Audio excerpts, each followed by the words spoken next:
el día miércoles también. Bien. Bueno.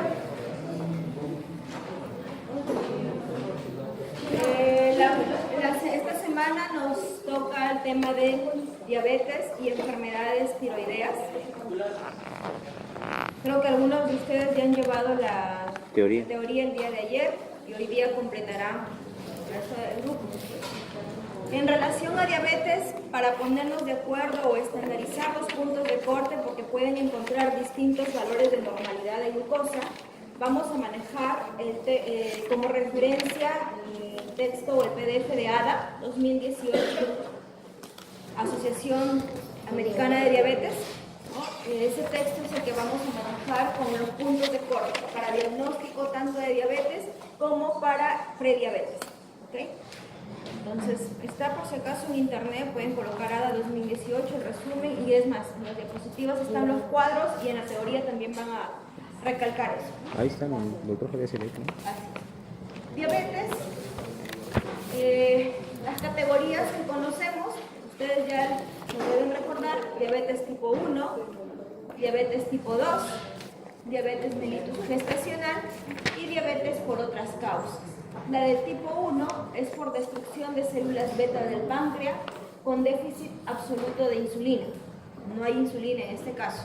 Diabetes tipo 2 es una pérdida progresiva de esta hormona de insulina acompañada de resistencia a esta, ¿no? Con resistencia a la insulina. ¿Cuáles son algunos de los signos clínicos de resistencia a la insulina? Acantosis nígricas. Acantosis nígricas, ¿no? Está asociado al síndrome metabólico, ¿verdad? Diabetes tipo 2. Y la diabetes mellitus gestacional, dado su nombre, es aquella que da específicamente en gestantes. ¿En qué trimestres? Segundo, cuarto trimestre. 24, Segundo 24. o tercer trimestre. Si vemos a una gestante en el primer trimestre de embarazo, ¿qué exámenes le solicitaría para estudio de diabetes? ¿Los mismos que diabetes gestacional? No, diabetes Pediría exámenes para el diagnóstico de diabetes mellitus tipo 2 principalmente, ¿no? O sea, las pruebas que comúnmente solicitamos. Entonces, diabetes gestacional, ojo, se solicita, o los análisis que se solicitan, que ya vamos a ver que no son parecidos pero no son iguales, se solicitan en el segundo o tercer trimestre, un rango aproximado entre 24 a 28 semanas de gestación. Entonces, ¿por qué es importante conocerlo? Porque cuando ustedes hagan la solicitud de estudio de diabetes gestacional, tienen que indicar en la orden cuántas semanas de gestación tiene la paciente. Y si es, por último, que es gestante, porque hay gestantes de 24 a 25 semanas que no tienen aún, ¿no?, el abdomen de una gestante. Entonces sí es importante como preanalítica que ustedes en la solicitud indiquen gestante de tantas semanas para evaluar, porque a veces ponen tolerancia oral. Una mujer le hacemos la del común, y si es una gestante, pues tenemos que evaluar o pedir o hacer el proceso o tomar otras muestras, ¿ya? Es importante entonces preanalítica. Diabetes por otras causas, bueno, por fibrosis quística, los MODY, pancreatitis, que eso lo van a ver mejor en su clase teórica. Criterios diagnósticos para diabetes. Aquí está la referencia según ADA 2018. ¿Cuáles son las pruebas que utilizamos para diagnóstico de diabetes? Glucosa en ayuno, la glicemia en ayuno, la glucosa plasmática a las 2 horas es la prueba que comúnmente solicitamos como tolerancia oral a la glucosa, ¿verdad? Hemoglobina glicosilada, que ya es considerada como un criterio diagnóstico. Anteriormente se consideraba solo como seguimiento al tratamiento, evolución del paciente. Ahora ya es un criterio diagnóstico. Y la clásica de la glucosa al azar, mayor o igual a 200 miligramos por decilitro, pero en un paciente con síntomas clásicos de hiperglicemia o crisis hiperglicémica. ¿Cuáles son los síntomas clásicos de hiperglicemia? Polidipsia, poliuria, polifagia, pérdida de peso. ¿Cuáles son las crisis hiperglicémicas? El estado hiperosmolar y el coma o la cetoacidosis diabética, ¿verdad? Entonces, si tenemos estos cuadros o estos síntomas, y pedimos una glucosa al azar, podemos decir que la paciente tiene diagnóstico de diabetes cuando sus valores son mayor o igual a 200. En glucosa en ayuno, ojo que es en ayuno, es decir, la paciente debe haber tenido un ayuno de ¿cuántas horas para? 8 horas como mínimo. 8 horas. ¿Y el perfil lipídico? 12. 10 a 12 horas, ¿verdad? Entonces la glucosa en ayuno, mayor o igual a 126 miligramos por decilitro. Glucosa plasmática a las 2 horas, miren que es similar a la del azar, mayor o igual a 200 miligramos por decilitro. Pero en este caso no necesitamos que la paciente tenga el paciente tenga los síntomas cardinales, ¿verdad? ¿Cómo es que se realiza la prueba de tolerancia oral a la glucosa? Se le administra 75 gramos de glucosa anhidra en 1 litro de agua. Se le administra en 1 litro de agua, es mucho. 1 litro de agua es mucho para que tome el litro de agua, pero tiene que tomarlo todo. Lo que se hace es primero, glucosa, cuando se solicita o cuando ustedes solicitan tolerancia oral a la glucosa, lo primero que hacemos es tomar una muestra basal, en ayunas. Después de haber tomado esta muestra en ayunas, bueno, dependiendo del laboratorio, nosotros en el hospital regional primero procesamos la muestra, que es rápida, no nos demoramos mucho, y evaluamos. Si tiene de 126 a más, ¿continuamos con el procedimiento? ¿Qué opinan? Sí, ¿qué opinan? No, ¿verdad? ¿Cómo? A ver, si a un paciente le solicita la prueba tolerancia oral a la glucosa, y en la basal, les digo que a todos se les hace una prueba basal. Si en la basal encontramos un resultado mayor o igual de 126, ¿continuamos con el proceso? ¿Le damos la glucosa? Sí. ¿Sí? ¿Por qué? Se necesita la confirmación de...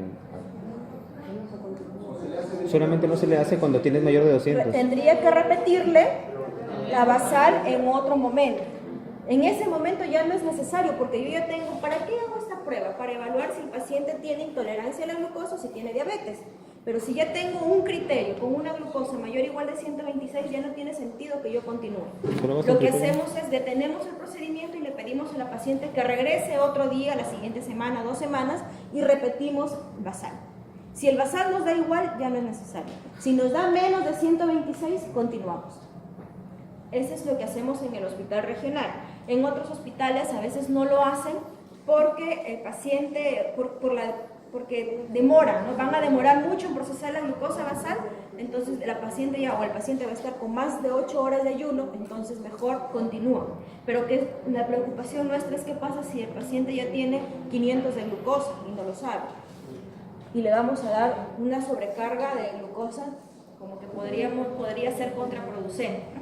Entonces, bueno, basal se hace una glucosa en ayunos y posteriormente, una vez que nosotros ya tenemos el resultado, le damos los 75 gramos de glucosa anhidra en un vaso con agua. En 1 litro es mucho porque la paciente tiene que tomarse todo, y si le vamos a dar todo 1 litro podemos tener problemas después con vómitos, náuseas y vómitos, ¿no?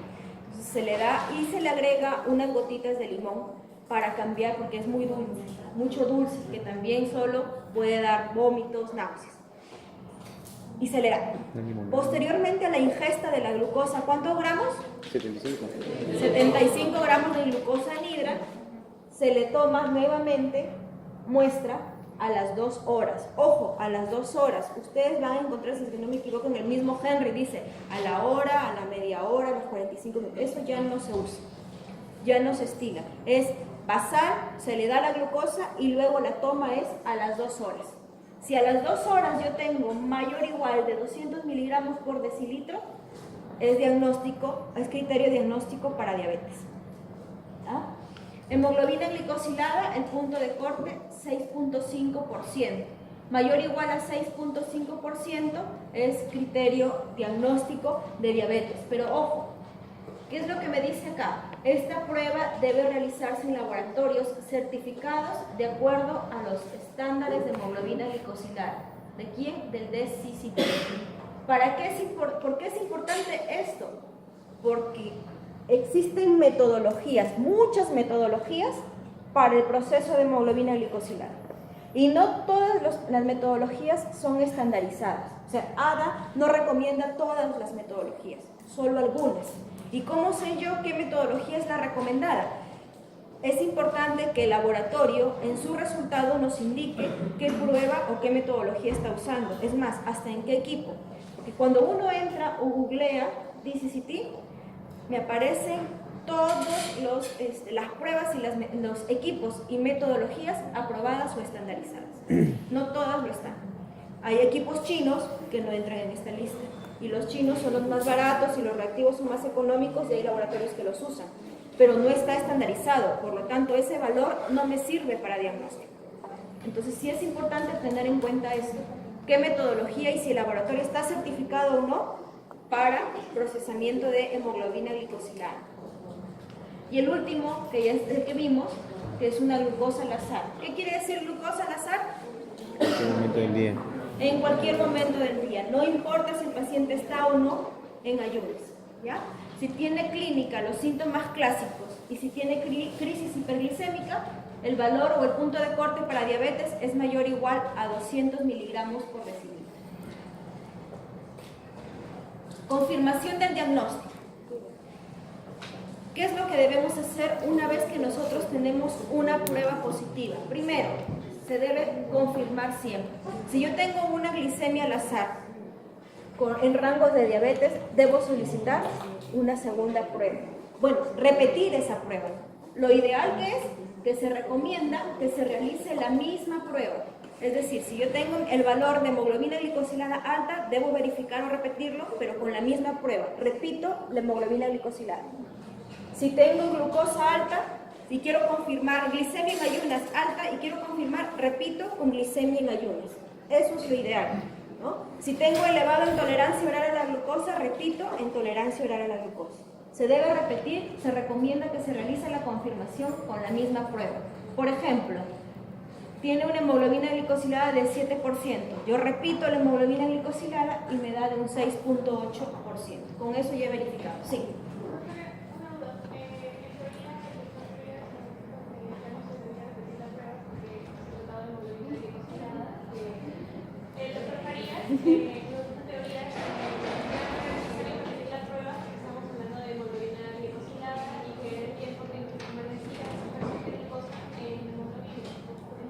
No, el motivo por el que tú pides o repites no es por el tiempo, es porque el laboratorio puede tener alguna alteración en etapas preanalítica, analítica o posanalítica y puede haber error en etapa analítica. Entonces, por eso es que se verifica. No porque la hemoglobina me mida lo de recién o lo de hace 3 meses, que es lo de hace 3 meses, sino porque es por disminuir el error en el proceso de laboratorio. Exacto, es por eso. Si dos pruebas diferentes están por encima del punto de corte, el diagnóstico será confirmado. Es decir, estamos hablando de dos pruebas diferentes. Por ejemplo, glucosa en ayunas y hemoglobina glicosilada. Yo tengo glucosa en ayunas de 150 miligramos por decilitro y una hemoglobina glicosilada de 6.9%. ¿Es diagnóstico o no de diabetes? Sí, porque tengo dos pruebas diferentes y las dos tienen puntos de corte altos para diabetes mellitus. Con eso confirmo el diagnóstico. Ahora, ¿qué pasa si tengo resultados discordantes? Por ejemplo, hemoglobina glicosilada de 7 y una glicemia de 110. Con esta hemoglobina glicosilada yo digo el paciente tiene diabetes. Con esta glucosa no tengo, está en prediabetes, no llega a punto de corte de diabetes. ¿Qué debo hacer? Debo repetir una prueba. ¿Pero cuál repito? La que sale positiva. La que está alta. La que me da en rangos de diabetes. Entonces, ¿cuál es la que voy a repetir? Hemoglobina glicosilada. Leemos el ítem. Si tiene dos resultados discordantes en dos pruebas diferentes, el resultado que se encuentre por encima del corte deberá ser repetido. Y por último, pacientes que muestran resultados de laboratorio en los límites superiores, se deberá repetir la prueba en los siguientes 3 a 6 meses. Si no llega a rango de diabetes, pero tiene 110, 120 de glucosa, yo debo repetir el examen en 3 a 6 meses, ¿no? Entonces, por acá podríamos dar varios ejemplos. Dar un ejemplo en el que les digan, paciente tiene primer resultado de glucosa basal 126 miligramos por decilitro de glucosa, al hacerlo en ayunas. ¿Qué acción toma usted? ¿Da diagnóstico de diabetes? ¿qué harían? Se repite, ¿no? Repetir la misma prueba, ¿cierto? Repetir la misma, porque les pueden pedir, se repite hemoglobina glicosilada. Sí. Una pregunta, ¿y si hago glucosa en ayunas y además hemoglobina glicosilada? Si haces las dos, por ejemplo, y el las mismo dos día, salen si negadas, las dos ya está. Es este caso. Si dos pruebas diferentes están por encima del punto de corte, el diagnóstico será confirmado. O sea, si le pediste al paciente glucosa y hemoglobina glicosilada y los dos están altos, ya es confirmado, ya no tienes que repetir, ya tienes dos pruebas. ¿Sí? Entonces, por favor, esto apréndanselo. Para prediabetes, criterios diagnósticos. Ojo que prediabetes en sí como una enfermedad no es, sino que es un signo de alarma, es una bandera roja para indicarme que ese paciente está en riesgo de llegar a diabetes. ¿Ya? Entonces, ¿cuáles son estos criterios diagnósticos de prediabetes? Glucosa en ayuna de 100 a 125. Entonces, ¿por qué les digo que manejemos valores de ADA? Porque la OMS todavía considera normal la glucosa hasta 110 miligramos por decilitro. Sin embargo, ya acá nos están diciendo que a partir de 100 ya es una alarma. Entonces, lo ideal es que sea valores de glucosa menor a 100. Glucosa plasmática a las 2 horas entre 140 a 199 miligramos por decilitro. Y la hemoglobina glicosilada entre 5.7 a 6.4%. Ahora, miren que en prediabetes yo no tengo puntos de corte para la glucosa al azar. Con la glucosa al azar o defino diabetes o no, simplemente es eso. Pero acá no hay punto de corte. Y no se confundan glucosa al azar, que su valor es mayor o igual a 200, con la tolerancia, que también para diabetes es mayor o igual a 200. No es lo mismo, ¿ya?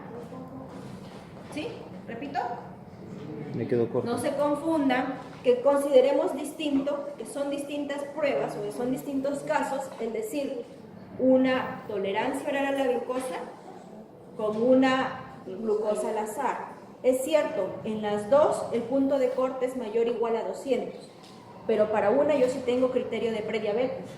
Para la glucosa al azar, ¿no? Para la tolerancia yo sí tengo un criterio para diabetes, pero para al azar no tengo criterio para prediabetes. Solamente me ayuda si es que tiene síntomas cardinales y si es mayor o igual a 200. Si por ahí tiene 150, no voy a decir que es una prediabetes, porque no se clasifica así, con glucosa al azar. Son distintos.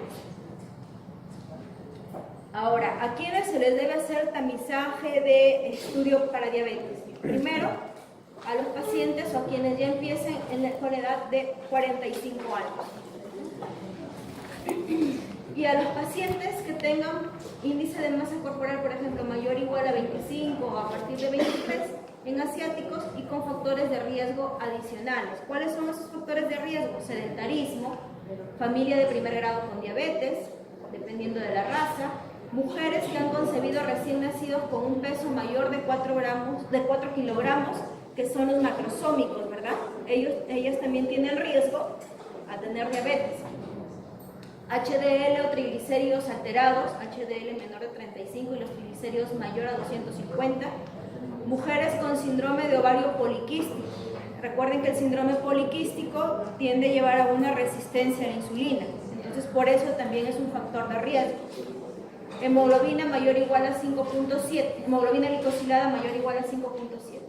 Otras condiciones asociadas a resistencia a la insulina, obesidad, acantosis nígrica e historia de enfermedad cardiovascular. Si las pruebas son normales, el paciente debe ser reevaluado al menos cada 3 años. Y si tiene prediabetes, deben ser evaluados cada año, ¿no? Más seguido, porque ya es un signo de alarma, es una alerta roja. Algo que quería mencionar en relación a la hemoglobina glicosilada. Es correcto lo que su compañera me dice. La hemoglobina glicosilada nos ayuda porque nos da una referencia del paciente de hace 3 meses. A diferencia de la glucosa, por ejemplo, en una glucosa se puede alterar si es que el paciente ayunó todo un día, ¿no? Ayunó todo el día porque al día siguiente tiene sus exámenes para estudio de diabetes. ¿Qué sucede? Saben que le quieren descartar diabetes y ayuna toda la semana antes del examen, ¿no? Eso sucede y en familiares incluso. Con la hemoglobina glicosilada no nos puede mentir. Pero ¿cuál es la desventaja de la hemoglobina glicosilada? No se puede aplicar si hay anemias o hay algún problema con los eritrocitos. Si hay anemias, no es posible usar la hemoglobina glicosilada, porque con valores muy bajos de hemoglobina no es detectada, ¿no? El equipo no nos detecta, porque existe un rango, un límite de detección del equipo. Menores, por ejemplo, no todos son iguales. Menores de 8, el equipo ya no detecta. Menores de 8 hemoglobina ya no nos dosa la hemoglobina glicosilada. Entonces ahí sí tendríamos problemas para usar esta prueba. Bien, diabetes gestacional. Mencionábamos que lo ideal es la búsqueda a partir del segundo trimestre, y es más, si hablamos de un rango, si es una gestante muy cumplida que llega a sus controles, entre 24 a 28 semanas podemos solicitar la evaluación. Pero hay gestantes que llegan cuando ya están en el tercero, cuando ya está en el parto, ¿no? Entonces ahí es un poquito difícil. ¿A partir del segundo trimestre? Segundo y tercer trimestre es lo ideal. Existen dos métodos, ustedes ya lo han visto. ¿Cuáles son? Primer paso, segundo paso. El de un paso Y dos pasos. y el de dos pasos, ¿verdad? El de un paso no es tanto por la toma de muestras, sino el de un paso, básicamente, enfoquémoslo así. El de un paso, la paciente llega un día, y el de dos pasos, la paciente tiene que llegar 2 días para ser evaluada. En la de un paso, se le da a la paciente, bueno, se le toma la basal. Siempre en estas pruebas se toma una basal, que debe estar en ayunas, y se le da, así como en la prueba de tolerancia, 75 gramos de glucosamida para que tome. Después de haber ingerido esta glucosa, se le toman nuevamente muestras, pero en la anterior, en la que vimos en la no gestante, es una muestra a las 2 horas. En el caso de la gestante se toma muestra a la hora y a las 2 horas. Entonces, por eso es que es importante que ustedes en su solicitud indiquen que es una gestante de tantas semanas, porque si no lo indican y le piden solo prueba de tolerancia, nosotros le vamos a tomar en ayuno y a las 2 horas. Y nos obviamos esto y podemos dejar pasar a una paciente con diabetes mellitus gestacional. Entonces, tenemos la prueba basal. Se le da la ingesta de 75 gramos de glucosa en hidra, que es igual a la común, a la de los no gestantes, y luego se evalúa, se toma muestra a la hora y a las 2 horas. Los valores, si son menores a estos puntos de corte, en ayuno 92, miren, ya cambia, a la hora menos de 180 miligramos por decilitro y a las 2 horas menos de 153 miligramos por decilitro. Si es mayor a estos valores, cualquiera, basta con que uno esté alterado, se diagnostica diabetes mellitus gestacional. Basta con que un valor esté alterado. Ese es en la de un paso. Estrategia de 2 pasos. Prácticamente, si es que me altera la prueba inicial, tiene que la paciente acudir otro día. ¿Qué es lo que se usa primero? 50 gramos de glucosa. Llega la paciente, ojo, no necesita estar en ayunas, porque yo en la primera prueba que le hago no le tomo basal. Llega la paciente, aunque no esté en ayunas, le doy 50 gramos de glucosa en hidra, igual en agua con sus gotitas de limón, se le da y se le toma una muestra a la hora después de haber ingerido estas 50 gramos. Si esta muestra o la glucosa está mayor o igual a 130 miligramos por decilitro, paso al siguiente paso. O sea, va a llegar otro día, puede llegar al día siguiente, y ahí sí yo voy a tener que hacer o tomar todas estas muestras. ¿Cómo así? Primero tomamos en ayuno, o sea, el siguiente día sí la paciente debe estar en ayuno, se le da 100 gramos de glucosa, ya no 75 sino 100, y luego se toman muestras a la hora, a las 2 horas y a las 3 horas después de haber ingerido la glucosa. Puntos de corte, existen 2, Carpenter-Huston y la National Diabetes Data Group. Esta es la que últimamente se está usando más. Y se utilizan estos puntos de corte. En ayuno, ¿cuáles son los puntos para diabetes mellitus gestacional? En ayuno, mayor a 105. A la primera hora, mayor a 190. A la segunda hora, mayor a 165. Y a la tercera hora, mayor de 145. En este caso, debe cumplir con 2 criterios para el diagnóstico de diabetes gestacional. En la de un paso basta con uno y en la de dos deben ser dos criterios para el diagnóstico de diabetes gestacional. Entonces, la diferencia es en ambas la cantidad de días que llega la paciente. En la anterior basta con un día y se hace todo. En la siguiente va a depender de cómo resulte su primer examen. ¿Qué otra diferencia? Los puntos de corte, el número de toma de muestra, ¿no? y la cantidad de criterios que debe cumplir. ¿Cuál prefieren ustedes? Acá es para descarte. Ambas los puedo usar, cualquiera de las dos.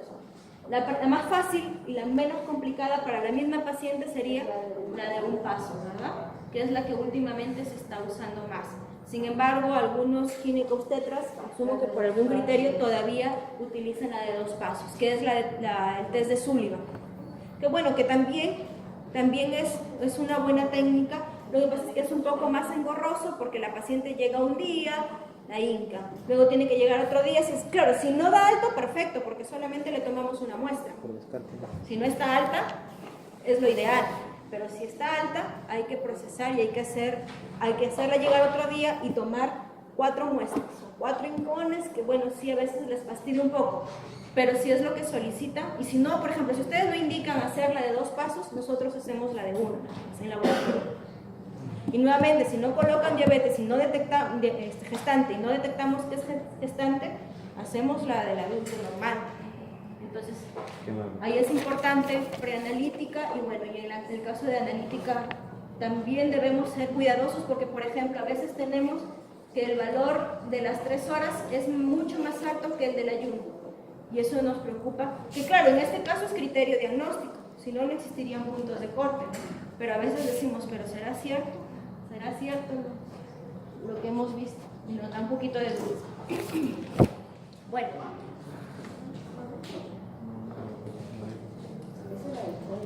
Preguntas hasta acá, chicos. ¿Quedó claro?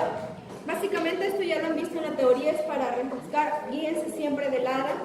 Acuérdense de cómo es que yo confirmo un caso de diabetes, con qué criterios, porque no basta con un solo resultado, ya se dan cuenta, hay que verificar siempre. Y si tenemos 2 altos, bueno, y ahí damos diagnóstico, confirmamos diagnóstico. Sí.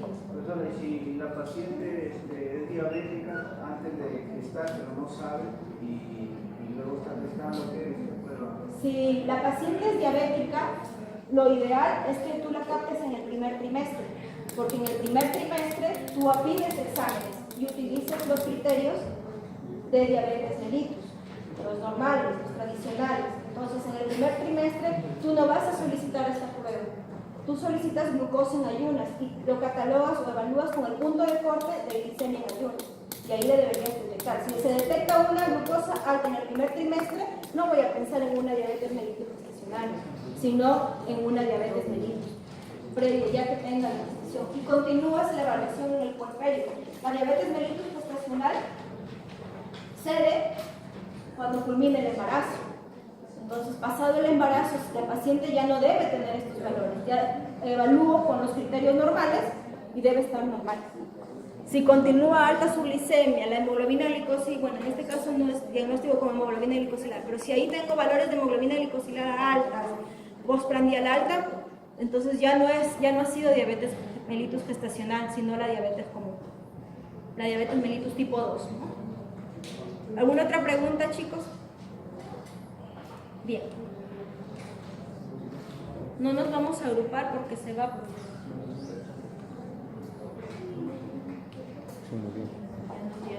Creo que quiere cambio de clínico. Caso clínico. Véanlo, revísenlo y ahorita lo discutimos.